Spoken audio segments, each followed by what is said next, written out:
Life is changing for Russians.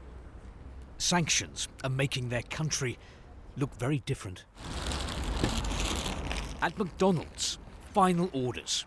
It's suspending business in Russia over what it calls the needless human suffering unfolding in Ukraine. Customer Allah believes the Russian offensive is destroying Russia's future. It's very sad. It's not just McDonald's that's closing. All Western businesses are shutting down. Everyone who can is leaving. It's a symbol of the new times. We'll be left isolated.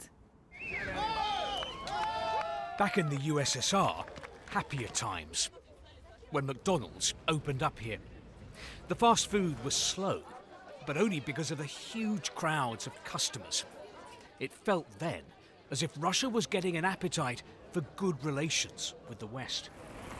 Well, I was actually in the queue here 32 years ago when McDonald's first opened. It actually took me 3 hours to get inside.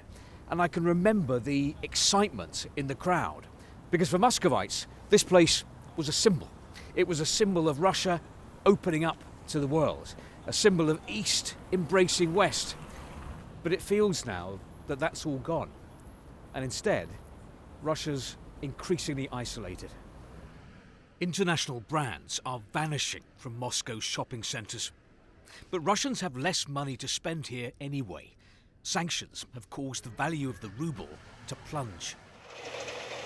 But those who back Moscow's onslaught in Ukraine, many of them claim they couldn't care less about global corporations disappearing from the Russian market.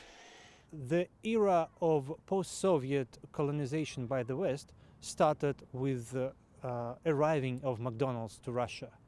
And the era of sovereign Greater Russia starts with McDonald's leaving it. So, have a nice trip. For the moment, Moscow is defiant, uncompromising, unapologetic. But Russia is intricately connected to the global economy. Isolation will hurt.